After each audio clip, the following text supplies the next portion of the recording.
You are now listening to the smooth sounds of Love Atiya. Ciao, beautiful souls. My name's Atiya, and I am your future bestie in your head. I am a sex-positive animal activist. I grew up in Queens, New York, and was homeschooled/unschooled for about 12 years. I was a virgin until I was 24 and attempted to have a hoe phase for 2 years, which eventually led me to being accidentally/intentionally celibate. And here we are today. My past left me with a lot of wild stories, a lot of lessons, and a hell of a lot of trauma. Thank God for my wicked sense of humor, because God only knows I would have perished by now. With that being said, this is your gentle reminder that the Love Atiya experience was created as a safe space for me to reflect and share the lessons that I've learned from past traumas. Shit gets real on this podcast, and topics such as domestic violence, sexual assault, substance abuse, depression, anxiety, and suicide may be referenced. If you are working through feeling triggered by certain topics, this may not be the show for you right now, and that's okay. Healing takes time and isn't linear. I'll be here when you're ready. Now, without further ado, the Love Atiya experience is an experience. So get ready for laughs, crazy story times, and life-changing pleasure tips here on the Love Atiya Experience podcast. Hey, beautiful souls. Welcome to the Love Atiya Experience. It's your girl, Wig Tia. Yeah, that's right. If you're watching this on YouTube or on Patreon, you'll see that I'm wearing a wig. Love it. So today's episode is really exciting because I didn't do my morning work besides meditating. I haven't tapped, I haven't written, I haven't read, I haven't stretched. So I'm raw dogging this episode today. But I have a lot to say, and so I feel like I should just express it on the podcast instead of productively writing it in a journal. Another thing that I realized while recording this podcast and setting things up is that this mic was bought when I wanted to be a rapper, not a podcaster. And I'm learning that those are two totally different things. This is, I think, a condenser microphone, which means it's going to condense my vocals. Podcast mics, I think maybe are not. I don't know. Maybe they are. Maybe there's just something. So guess that I'll invest in that at some point. But until then, you're going to have to just hear rap mic me. So thank you in advance for your patience. And I just want this to be a motivation to people who are trying to start a podcast. Stop trying to be fucking perfect. Like, I have so many conversations with people. They try to have these outlines and these professional microphones and the professional equipment. Child, my battery literally got stuck in my camera just now. And guess what I had to do? Instead of recording a professional video on my camera, I decided to just turn my phone around, wipe off the lens, and record in the back camera. Because it's going to give me just as good of a quality as, well, maybe not as good of a quality, but it will give me a better quality than if I do my front camera so I can see myself. I like being able to see myself though, because then I feel like I'm talking to myself, and I love talking to myself. But anyways, so I wanted to talk about pivot. I think that that's going to be like the word of the day for this episode is pivot. So I pivoted when it came to recording this podcast. Who knows if the vocals that I need are being recorded right now on my computer? You might get raw vocal from the phone. You might get raw vocal from the computer. But at least I tried. You know what I'm saying? Or from the microphone. But at least I tried, and at least I didn't let it deter me when then wanting to continue to make this podcast enthusiastically. Now, the other thing is I realized I have to hold this microphone a little bit close, but I want y'all to see my lips. So I'm going to try to talk like this to the side so that you can still see these lips. And so that you can also hear me better. So, in another realm of pivot in my life, because I really think, wow, you know, my word of the year, me and my mom, we always choose words of the years, right? My word of the year this year was harmony.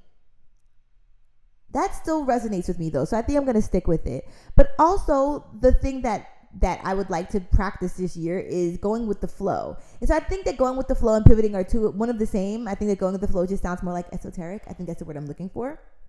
But let's talk about my company and how I had to pivot with that. Because a lot of people feel like once you have branding for your company, you have to stick with it and that's it. Like that's how people know you. Well, good thing I don't follow rules.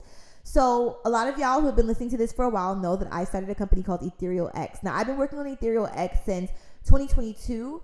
And originally I wanted to just create my own sex toys. That was what Ethereal X was going to be. Then we pivoted after I joined sex tech school. And I decided that I didn't have the funding right now to be able to just create sex toys. And I need to find like the reason for it and the why and all that stuff. So I had to kind of take a couple of steps backwards, which is fine. Gives me more things to do later on in life. Because sometimes I'm scared I'm going to get older and get bored. You know what I'm saying? Like what the fuck? I don't know. Then I have to just create new dreams. So why not create 52 billion dreams now and then do them over the years? So I went from trying to create my own sex toys, which has now been put on the back burner, but it's still a thing. So if anybody wants to invest in that, let me know, to selling toys that already exist, which is great. No problem at all there. That's what I was doing on TikTok for a while. I was a toy influencer. And so I created relationships with these brands and was able to really build my own platform, which is great. And also continue to support these brands, which is amazing. So now I sell toys, but I still wanted there to be another component to that, right? Because my TikTok career really started with the educational aspect. I didn't just start talking about sex toys. I started talking about education and sex education, the things I learned myself through my own experiences. And then that is what led me to be able to have the following that I have today. So I pivoted again and was like, well, Ethereal X, the X was for like sex. And I've been celibate for 2 years, really 3 years, if we're going to just kind of eliminate that little blip I had in my matrix back last year. That was last year, right? I don't know. Who cares? So I was celibate, and I was like, sex is not what my life is really revolving around. Now, like, being reconnected to my body is, and even finding ways to feel pleasure without, and finding ways to feel connected without even needing to masturbate, right? So that's where this journey began of like rebranding. Also, I had been rebranding this entire time. I never really had a brand. Like, I never had brand colors. I never had a logo. I never had a solid tagline. Like, I had multiple taglines. And what the fuck is a solid tagline? And so I decided to try to create a relationship with Ethereal X, but it wasn't hitting. And just like relationships in real life, you can't make a thing be a thing if it's not supposed to be a thing. So my relationship with Ethereal X wasn't supposed to be a thing, and that's okay, because it was supposed to pivot to the Ethereal Pleasure Academy. So now that I have the Ethereal Pleasure Academy, everything's just fallen into place. So literally, Ethereal Pleasure Academy is just Ethereal X morphed and expanded. So I still have the sex toy shop, which I'm super excited about. I still sell vegan lubrications, cruelty-free lubrications, and things to help you have a more pleasurable experience. But now I'm working on the sexual component and the sexual health component of it. Although the lubrications and all that stuff is involved with sexual health, but I'm working on the aspect of education, and education in multiple forms. And even like when I have to write out like my competitors on my pitch deck, and it's like, oh, who are your competitors? All of the research I found, I love that there is a sex positive space, but it's actually not as prominent as I thought it was. Like, what I'm trying to do does not exist. So I just gave a lot of information, like way too much information. I had to delete it out the podcast, and I have no idea where I'm at now in like my spiel about the Ethereal Pleasure Academy. Oh, I was talking about taking things one step at a time. So one step at a time would be, first, I had to get my website to be user-friendly, because I can fully admit that the website I had before was fucked up. I didn't know how to get anywhere. I was so confused. Where the fuck is everything? And I designed it myself. And I as a designer, was confused. So it was helpful to be able to accomplish that. I was going to give myself a week to accomplish that. I came in a bit under a week. So I'm very, very, very proud of myself for that. And I'm very, very, very proud of my website. You can check out theloveatiya.com. The podcast page on there is the motherfucking shit, okay? So then outside of that, the next step was to work on my business plan. So this is all within phase 1 of the Ethereal Pleasure Academy. So work on my business plan. Now, in the meantime, for the consumers out there, what is available is my podcast, where you can get your pleasure education. You can shop the pleasure toys that I have on my site that were hand selected for my collection. And then also I have my blog. So if you are not much of a podcast person, but you're more of a reader, check out my blogs. And then those come out once a month. So that's great. That gives you just something to marinate on for the month, right? And to practice and to study and to focus on. Because I don't want to give information overload, which I think is a problem with a lot of these like institutions and websites. Okay, so back to the plan. So I do my website first up until just where I can get it done, right? Because the way that I want my website to be for the Pleasure Academy, for the official launch of the Academy next year, that is going to be, oh, I remember what I was saying. I'm sorry, ADHD is kicking in, guys. It's the beginning of the morning. I should have had some tea. Not going to shit on myself, though. On myself.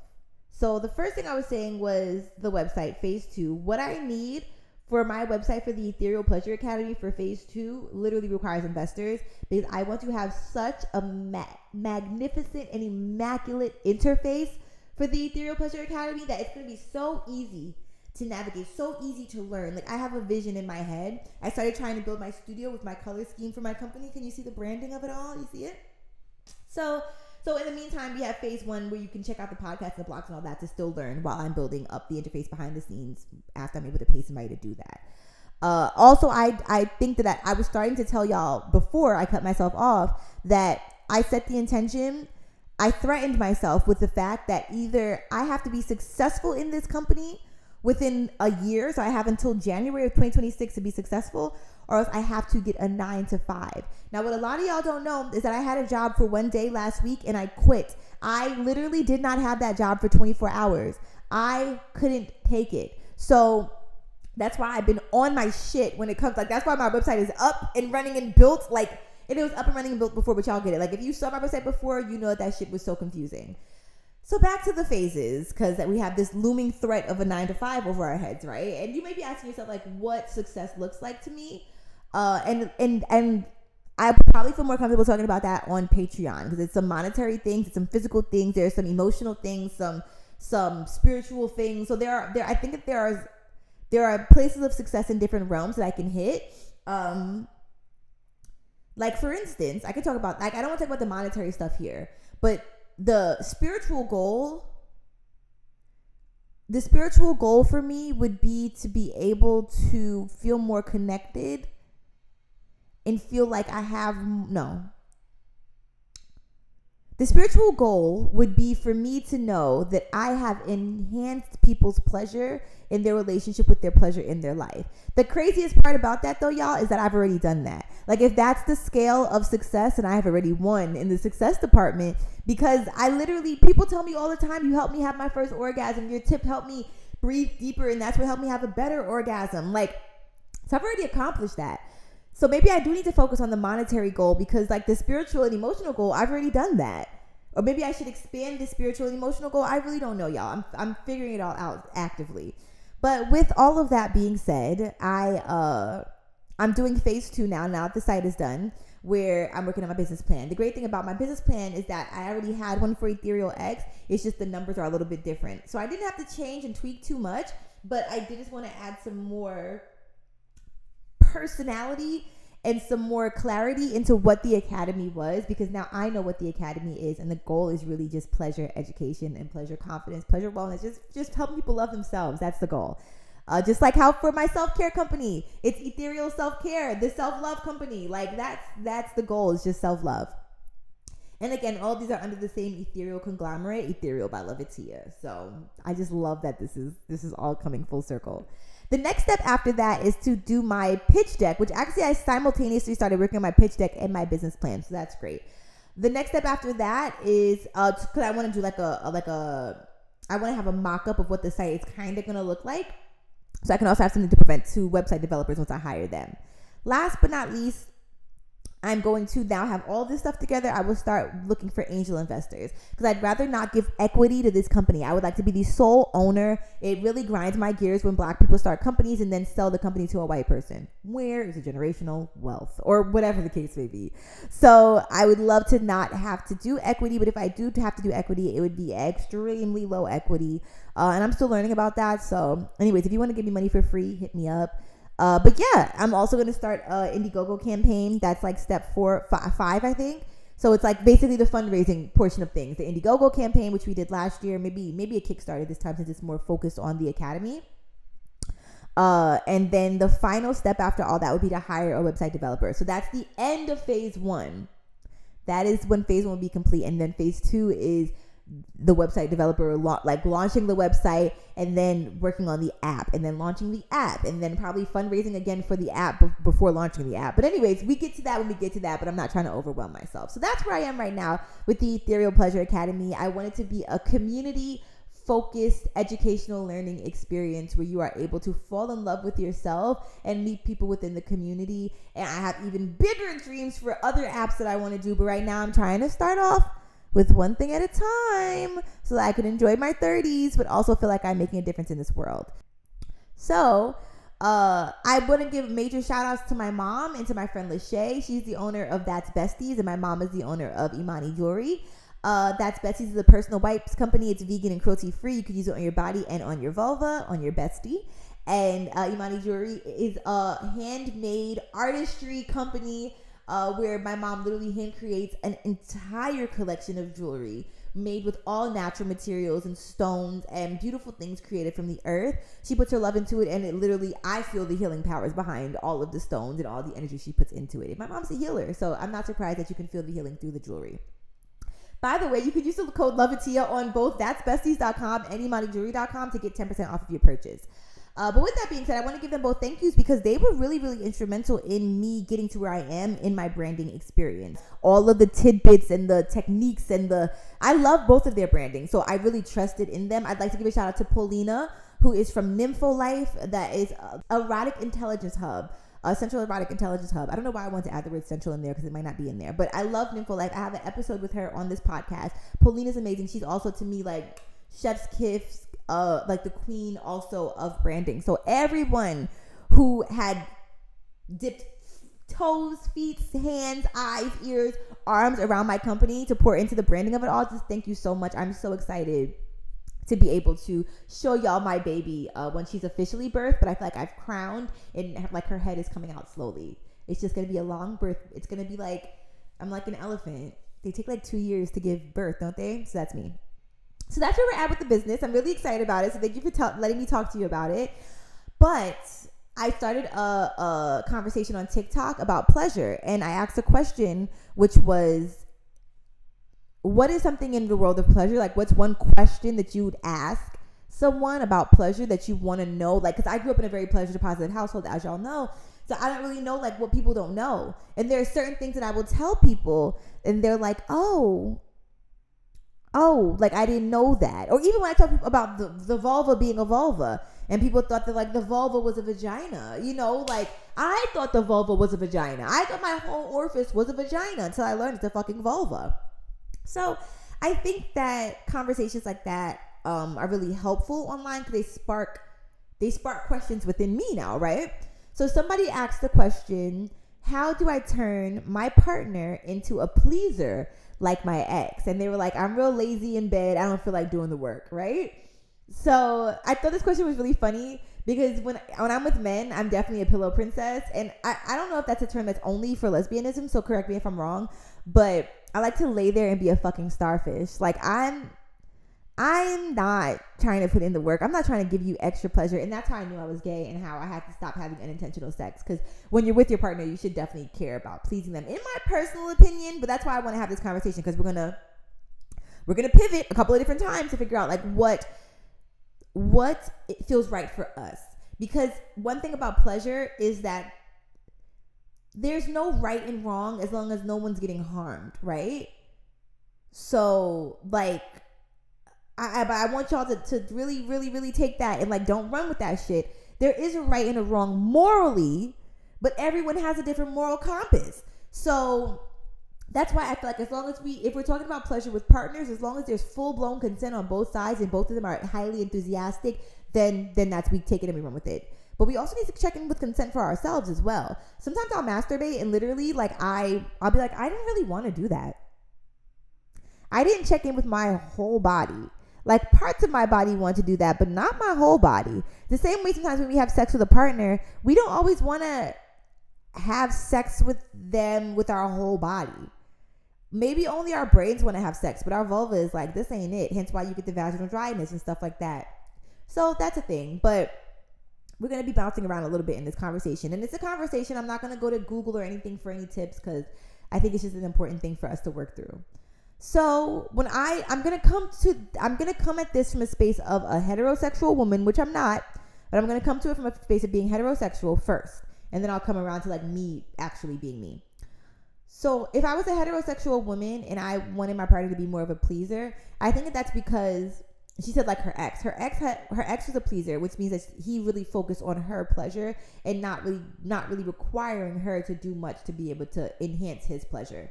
I think that there are definitely men like that exist. I wonder why he put his pleasure to the back burner, right? Or did seeing her feel pleasure bring him pleasure? Because that is also a thing. Just like we talked about like cuckolding. Like there are people out there that love feeling pleasure because their partner feels great pleasure. And they love watching their partner feel great pleasure with another person. Now, in my personal opinion, I have learned on my end that the last time I had sex with a guy and he was like, I want to focus on pleasing you, one, that turned me on tremendously. Two, that then made me really want to please him. Three,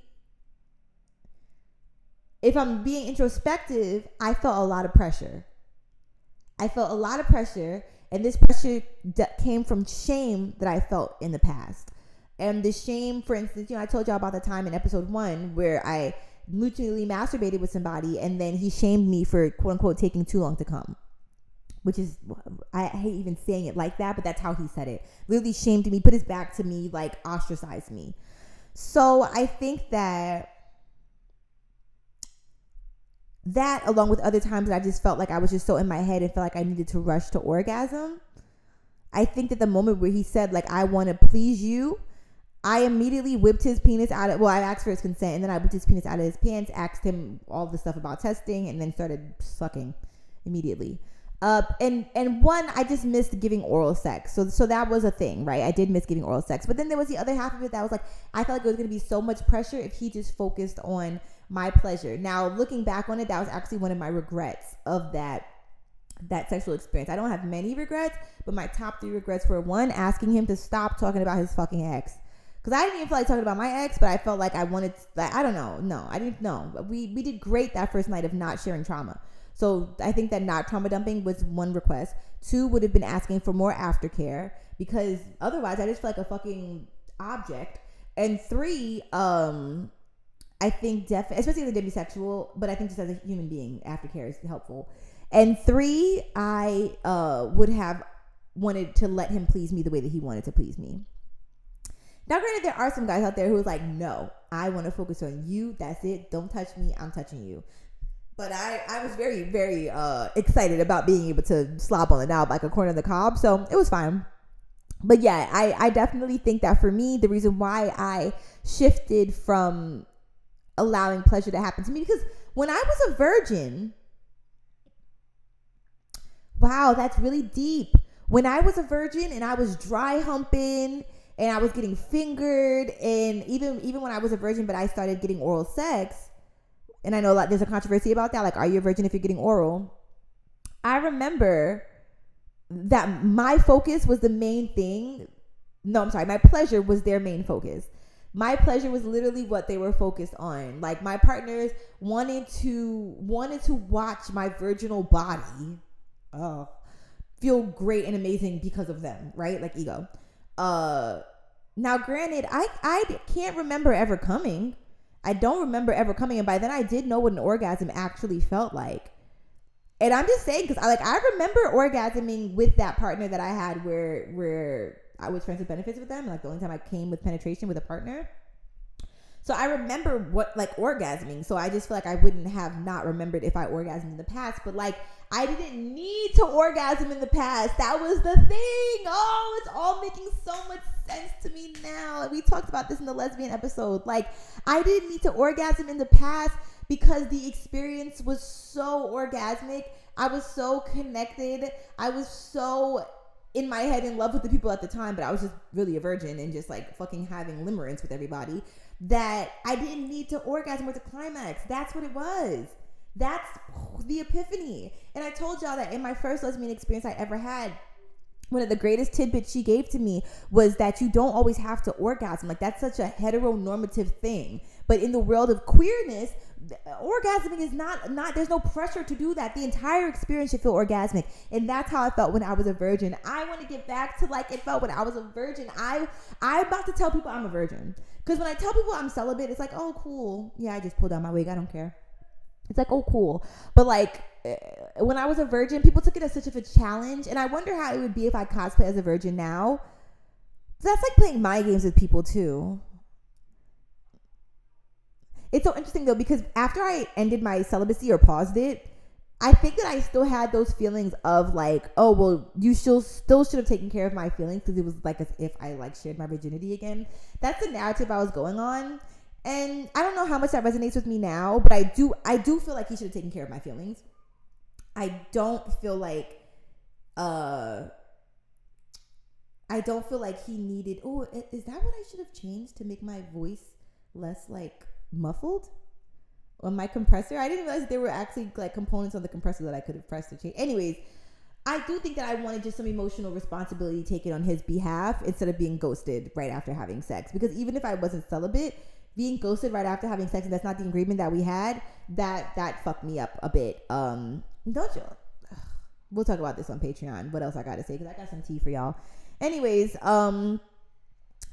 so going back to this person's question, because I went down a bit of a rabbit hole, which is cool. We learned a lot.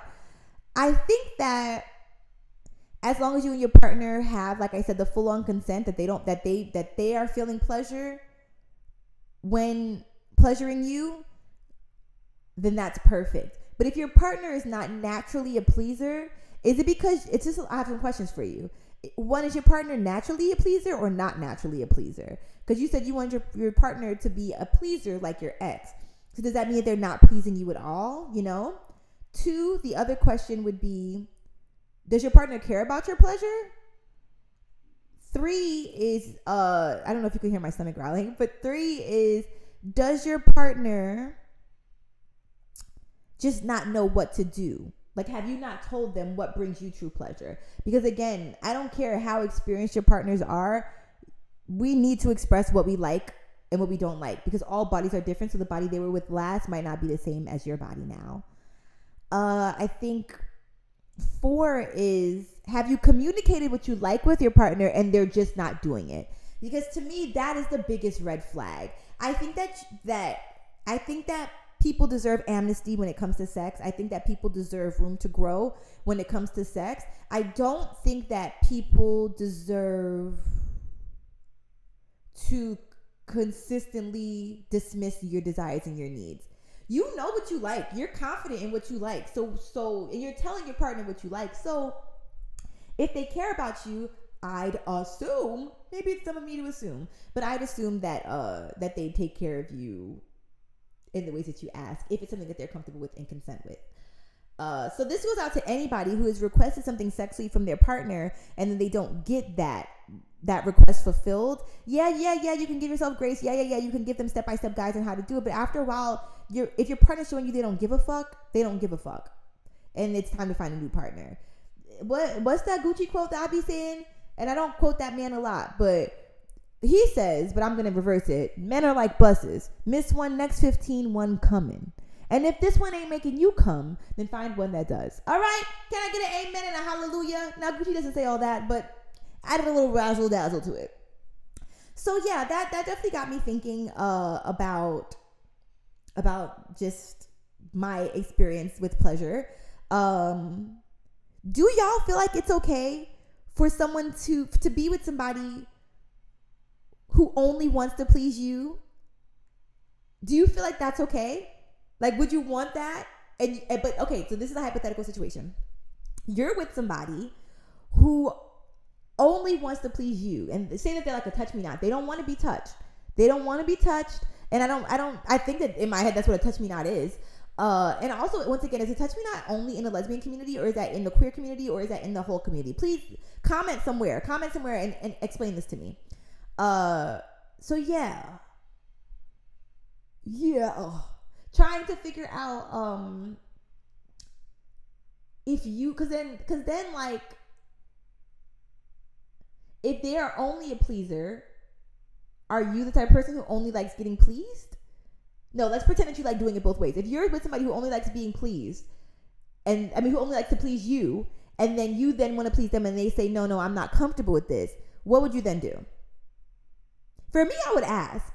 Like, I would genuinely ask, like, a lot of questions. For instance, do you not like to be pleased because you feel pressure and you feel like you're not, or you feel inadequate, or like you have to perform? Because that's not what I'm asking for. I want us to take as long as we have to make you feel, I want you to feel good for as long as you can. And then when you don't feel good anymore, we stop. So yeah, I would ask if hopefully I'm close to them, if I'm having sex with them, but like, could this be due to any type of trauma? And if they're not aware of the trauma, maybe some type of repressed trauma, if you feel like it's the right space to be able to ask that. Sometimes people don't want to tap into the trauma, and that's totally okay and understandable. Shit, I put my trauma to the back burner for a quick second because I had to focus on my business. You know what I'm saying? And it was really fucking me up. But also, I spent the whole of last 2 years talking about my trauma, so I needed a little bit of a break. I'm sure y'all did too, but I did just in general. Fuck what everybody else needs. So then the other thing I would ask that person is, have you ever been curious about feeling pleasure? Because I think I guess my thing is that I don't ever want anybody to feel wrong, right? But it's just like, what is the opposite of pleasure? Pleasure is displeasure. That's the opposite. Pleasure, displeasure. So if the person's not feeling pleasure, then what do they feel? If you're asexual, you feel pleasure in other ways, not sexual pleasure, but you feel emotional pleasure and spiritual pleasure. So maybe that person, maybe that person's a pleaser, right? Say that you have a partner who's a pleaser, doesn't want to be pleased sexually by you, but there are other ways that they like to be pleased, like reading books. That's a really deep bonding moment for them, so they love the feeling of that, and that is very pleasurable for them. Maybe what else?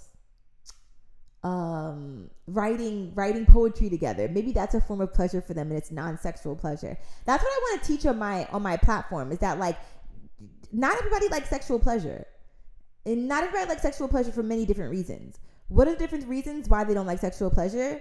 And if they just genuinely don't enjoy sexual pleasure and don't want to experiment with sexual pleasure, what are some other ways that they can feel pleasure? I think that is a super dope concept, and I think that would help a lot of people just feel more whole. Because I think some people feel I think a lot of people use the word broken when they don't know where to start with their pleasure, when they don't feel pleasure in sexual experiences. We just have to think, if we are not feeling pleasure, then we're feeling displeasure.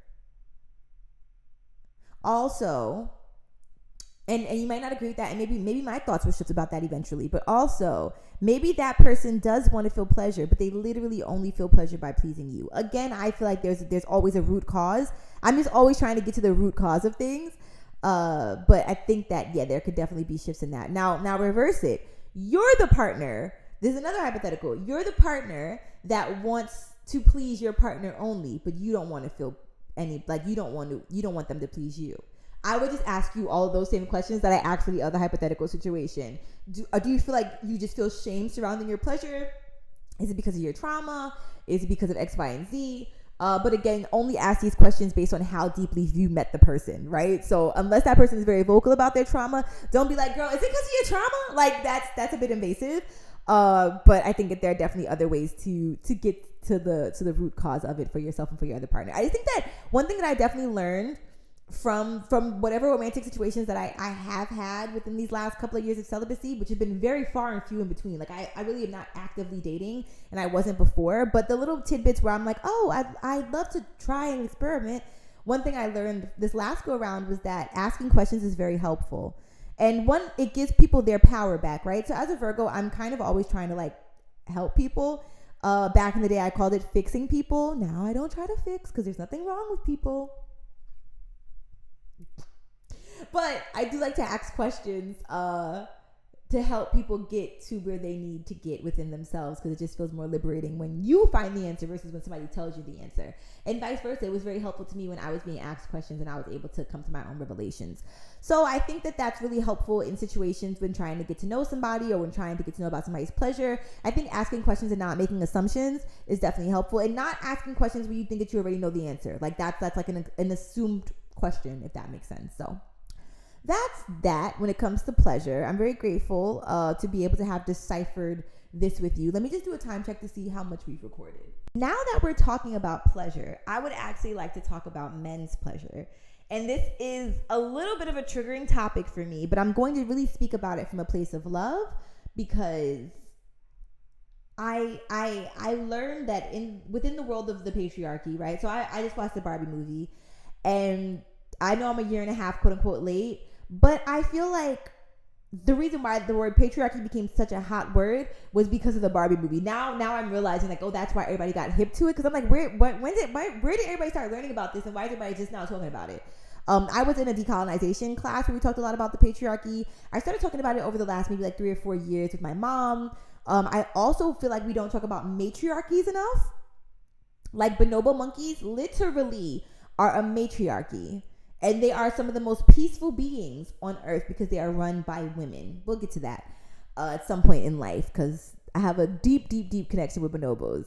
But when it comes to men's pleasure, the reason why I was so like fuck men and their pleasure is because, like I said, I'm not talking about my trauma a lot this year. I really would not like to live in the story of that. I really would like to heal and use my story to find power in it. But I think that my trauma was actually holding me back a little bit until I had this epiphany. So the trauma led me to my epiphany.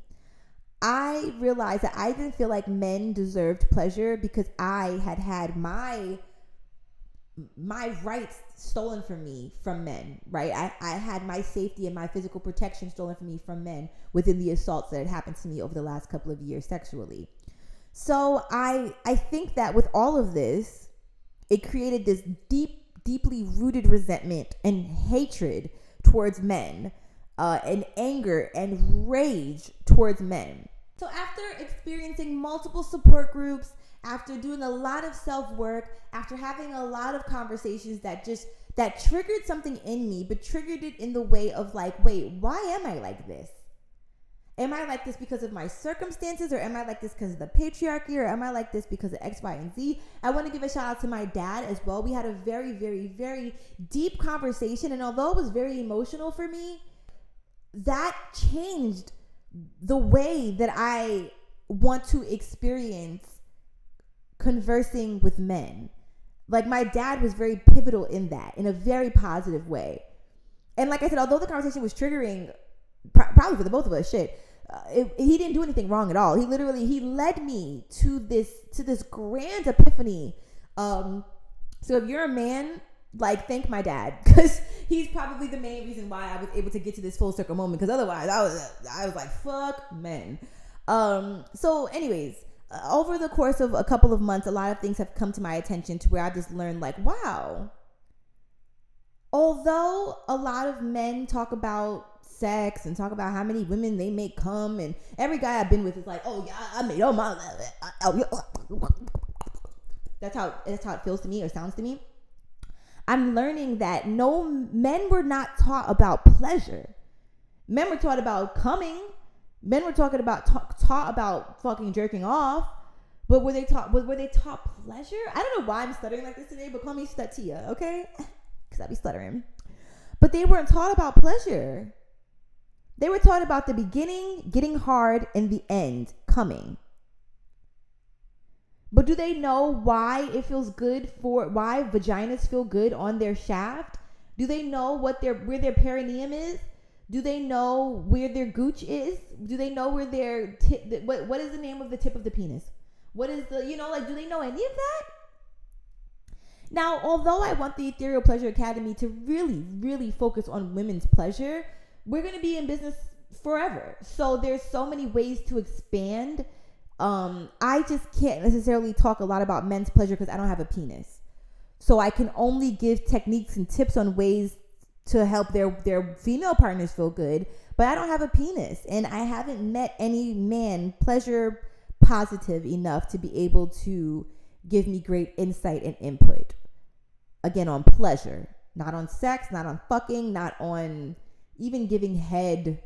Even, I don't know, just I haven't met a man that was pleasure positive in this space to be able to have like an intellectual conversation like this. So that's really eye-opening for me and really interesting. And I think that's some ways that I would want to help men. Because even gay men, like, I know that there's this thing that people feel like a lot of gay men are hypersexualized. And I'm like, have you looked at the heteros? Have y'all looked at the hetero men? Like, what? Okay. It's just men in general. But I think that a lot of gay men do focus on pleasure. I think that they do. They do a lot of things to be able to enhance their pleasure. Now, I don't know about what I'm about to talk about, so please take this with a grain of salt, but they take poppers. Isn't poppers supposed to like enhance like the feelings of pleasure? They know if they're a top, they know if they're a bottom, they know it brings them great joy, they know what they like and they know what they don't like, they know what they'll do and they know what they won't do. Maybe not all gay men are this self-assured sexually, and that's okay. Not all of anything are anything. But yeah, I think it is interesting to note that I do think that a lot of gay men do focus on or do care more about their pleasure than hetero men. Or than DL men, I should say, because there are some hetero men out there that really are leaning towards the other side. If you just give in, just commit. But yeah, that's a really interesting epiphany for me to have when it comes to men and their sexuality and their pleasure. So I think that like anatomy lessons are very helpful for men and for young boys. I think that consent is the next thing that should be taught. It's like, here's your anatomy, here's what you can do with it, and here's how you know if you have permission to do what you're about to do with it. I think that that's very, very important. I think that consent, anatomy, I think that knowing what feels good to you, like tips of exploration, masturbation tips of exploration, you know, like you don't just have to go up and down rigorously. Safety tips, I think, like how much should you masturbate? I don't even know if that's really a thing, because a lot of people ask me that when it comes to women too. But like hygiene, I think we should talk about hygiene, because that can also be detrimental when it comes to your pleasure or your partner's pleasure. Lubrication, I think that lubrication should be talked about when it comes to pleasure. So yeah, like I said, just helpful pleasure tips for men to be able to, maybe squeezing. Does squeezing help? I don't know. I know that there's something called a urethral. Oh, I just learned about this. A urethral sound or urethral flute or something like that, where people take something and they literally put it in their urethra, or what you call your pee hole. And that's supposed to give a good type of sensation for some. So yeah, there are a whole bunch of different things. There are like toys for men, right? Like cock rings and things of that sort. But I don't know. I don't know why for men and for women, a majority of like the sexual pleasure aspects of life, a majority of that really has to do with your mind and your brain, and the stigma that our ego places around certain things, the shame that society places around certain things. So we're not always to blame when it comes to why we feel the way we feel about certain things. But I think that it is important to acknowledge it, and to get down once again to what? The root cause, because then we can figure out how to be able to overcome it. So like I said, like ego, like some men don't like to use toys. They feel like they should be able to do everything themselves. Okay, yeah, I can make myself come with my hands. I can also make myself come with a toy, and it takes a little bit less work. And sometimes I want to do that. Sometimes I want to be grassroots and just go diddle my skittle with the two good old index and mid, you know? So I think that that's where like I said, like that ego comes in, and that introspectiveness needs to come in to get the ego out. So once again, it's like, although yes, I want the Ethereal Pleasure Academy to be an educational academy, we're really going to be on here unlearning a whole bunch of shit. We're really going to be unlearning so much stuff. So I'm excited about it. I'm enthusiastic about it. I can't wait for it. But I do think that it's going to be a journey, and I'm excited to incorporate men's pleasure in this. I know that there are so many different things that men deal with. I don't know if the world is it impotence? Like ED, kind of, like erectile dysfunction. I know some men deal with things like that. Some men deal with not being able to last long in bed. Some men deal with not being able to please their partner at all. Some men deal with not being able to get hard at all, which can be erectile dysfunction. I'm sure other things as well. Some men feel shame regarding their penis size. Some men feel like it's too big, it's too small. Some men feel like they might have odors that they can't control or that they don't know how to manage. So I think that there are definitely a lot of different things that men struggle with. But the thing about it is that their ego will never let them say it. It'll never let them say it. And I can admit that as a woman, sometimes I'm not always the safest space. If I'm triggered, I'm not always the safest space. And usually just men trigger me as a whole. But I would like to become more of a safe space for these kind of conversations. And I think that that although the men in my life are able to trust my expertise, I just really don't know a lot about men's pleasure. So I really don't have like a lot of tips and stuff for them to be able to help them out. So I'm excited to learn about that because I understand that men are people, not all men are bad. And even for the people who don't identify as being men, for people that have penises, that everybody doesn't need to be lumped into the category of like predatory assholes. Because that's not what all men are. But most men are. So yeah, that's where I'm at right now. Just trying to figure out things when it comes to men. Try not to be as angry. Trying not to give them as much energy as I give, negative energy as I give.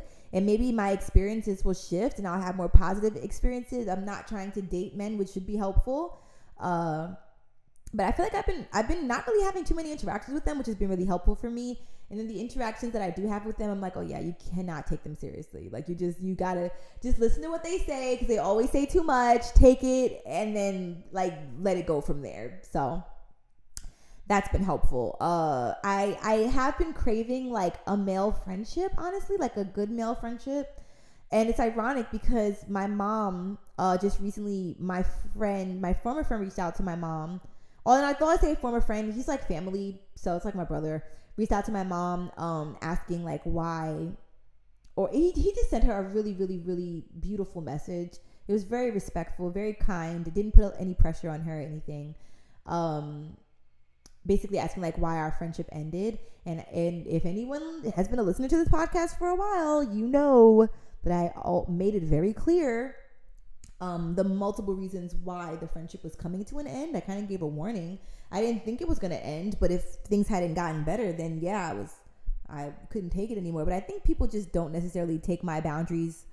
Well, some people don't take my boundaries seriously. And the ones that do take my boundaries seriously have probably been kicked out of my life before. And no, I don't play like that. No, actually, no, because then they're not in my life anymore. Honestly, if I've cut you off, you probably haven't really made it back in my life. There's a small amount of people who have, really, truly. Like, I can count them on one hand, the people that I cut off and have let back in my life. One of them is literally a parent. So,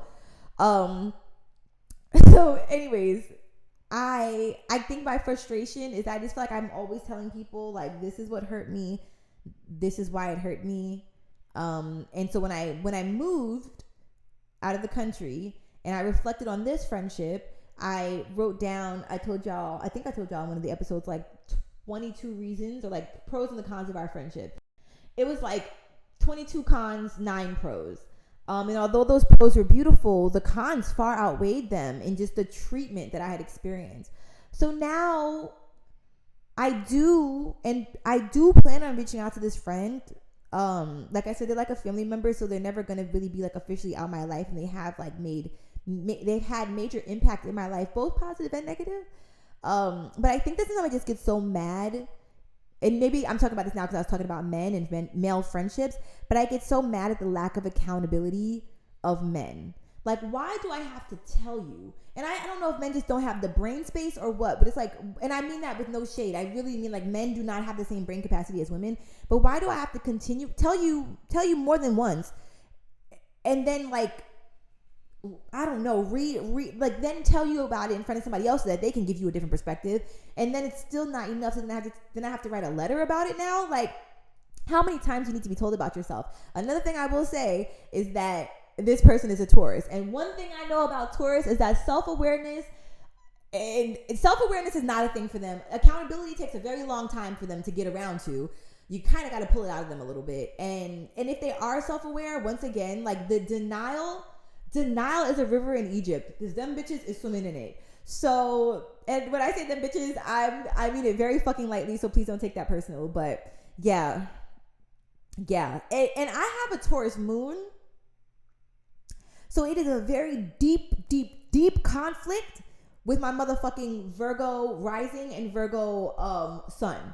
It really, really fucks me up deeply because Virgos are all about self-awareness, and we're all about like fucking, let me tell you what my goddamn problems are, because I've already figured them out before you could tell me about them. The Taurus in me is where I feel like my ego comes in when somebody tries to tell me about myself, and I'm like, I already knew that. Or no. Usually I'm like, I already knew that. Or I try to like morph it into something different.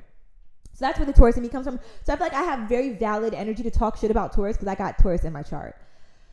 So yeah, I'm gonna write out the reasons why we are no longer, why I ended the friendship, without feeling responsibility to then mend the friendship, because that's not my responsibility. He only asked to know why I put a pause on the friendship or whatever the case may be. He didn't ask like for me to then clear it all up and be in good graces again. So I understand life is short. I love him no less. I will send him the letter, but it's just so frustrating where it's like, God, I have to take time out of my life to tell somebody about themselves after I literally already told them how I felt and how they've affected me. Sometimes men do that, right? Whether they're gay, straight, whatever. Like, sometimes I wonder, like, do you get off on knowing how you've hurt me? Like, back in the day, I used to send my ex paragraphs about all the ways he hurt me. And I feel like although he was a sociopath, I feel like he was kind of like getting off to that. Like, yeah, what else did I do? And tell me more about it. Like, that's how it felt. And I've been with other guys too, where I've been like, you did this, you did that. And they'll be like, oh, like, and they'll refute it. But there's also a part of it that's like, yeah, I did do that. And I take accountability for that. And you'll forgive me for it eventually. Like, there's just like this like boastedness about it. And even with this friend, like, when I would tell him some of the fucked up things that he said, there's like this like unapologeticness about it. Like, yeah, I meant it when I said it. And like, yeah, I don't really care how you were affected by it. Like, that's my truth. And that's just what it is. And that's not compassionate. That's not kind. That's not empathetic. And that's definitely not friendly. You do that to people that you don't give a fuck about. And you can definitely show up in your honesty and in your truth with people, but not like that. It's even made me reevaluate how I speak to my friends. Because I know that I pride myself on being very honest and being transparent and being like bold with what I say. Not bold, but just being fucking honest and not I do sugarcoat. But I'm trying not to deeply sugarcoat as much. But yeah, trying to find the line between like being honest with a friend, not feeling like you have to honey baby sugar it, but also being able to get your thoughts out clearly to where it's received. Also understand that some people just won't be able to receive certain things you have to say. So yeah, I just had a conversation with my friend the other day because she had to reschedule, but we hadn't hung out in a really long time. And the thing about it is that was a mutual reason. Like, we hadn't hung out in a long time because we were both really busy. And so this happens all the time with friendships. And I saw myself like kind of going off a little bit, but at the same time, when I talked to my therapist about it, it was a full circle moment. So she was like, yes, like she had to reschedule. And then she asked me if I was available this other day. No, I wasn't available this day, but I told her I'd let her know when I'm available. And then, but at that point, like, I had like 4 other friends that had been trying to see me, and I'm trying to literally space us out to where like we can see each other. And I don't know, like, my battery isn't dead each time I'm with somebody and I have to take a week to recover. So everybody kind of had their spot, right? Like, their place in line. Like, I went to go see my friend, and I had this friend, then I had another friend, then I have another friend.